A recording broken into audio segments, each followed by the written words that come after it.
Hi friends! Today's video is another installment of Conversations with Casey. We're taking the opportunity to see some familiar faces and hear some familiar voices, or maybe to make some new friends. Our conversation today is with Jane Cotsamire. Tell us a little bit about yourself and how you came to Granville and Centenary. I'll go back as far as moving to Granville, okay? I had lived here when I was in high school. My dad was transferred here, so he worked at Rockwell in Newark.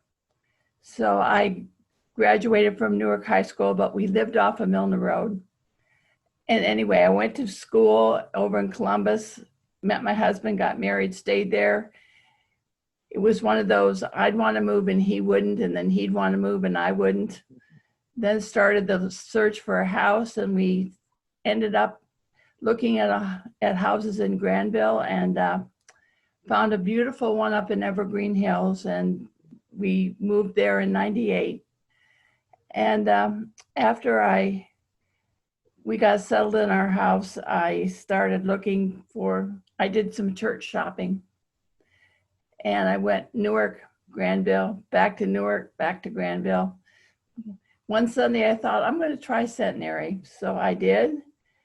And after the service, 4 different people came up to me and welcomed me to the church and invited me over to Shepherd Hall for coffee.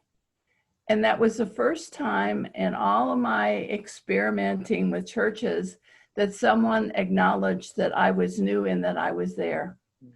And I've been going to Centenary ever since. Nice. And it's a wonderful, welcoming place. And I feel it's my permanent church home. Well, we're sure glad about that. Yeah.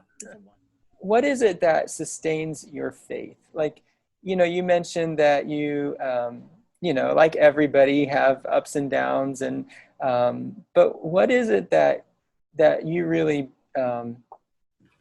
lean on? I have this right here. I like to write down favorite Bible verses on cards. And one day about 7 or 8 years ago, I wrote down Psalm 121, verses 7 to 8. And this keeps falling out of my Bible on some very trying times in my life, and I figured it must be in there for a reason. And this sustains me through a lot of things.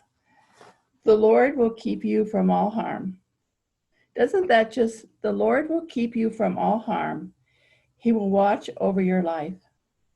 The Lord will watch over your comings and goings, both now and forevermore. And just knowing that, what more could you want? Mm-hmm. The Lord will keep you from all harm. Yeah, That's beautiful. One, Casey.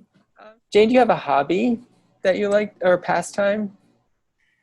Books are my hobby and my pastime and my passion. I love to read.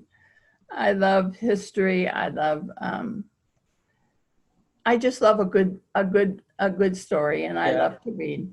Yeah. I used to play the piano, but I can't do that anymore because of arthritis. And I love music. I love to listen to the radio. I love to play my CDs. I love music and reading. Nice.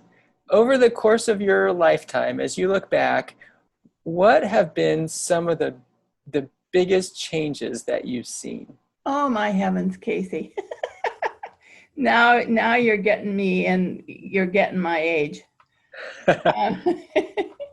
Of course, technology. Yeah.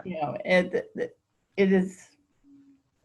We were talking the other day about air conditioning, and I can remember when I was probably about 8 or 9, my aunt took me to a movie theater in Milwaukee. And it was air conditioned. It was cool in there. It was wonderful. We didn't want to leave. And that probably was, the middle 40s. And when I grew up, we had crank phones on the walls. party lines, which I love to listen to. Mm-hmm. Pick up the phone and hope nobody knew I was there. Well, Jane, is there anything else that you would like to say to your church family? Oh, I wish you just the usual, the very heartfelt, stay well. You know, we've been so lucky that we have not had any tragedies in our church family related to this, and stay well and stay healthy. And I hope to see you sitting in a pew very soon. I hope so too. Thanks, Okay. Jane. Bye now. Bye.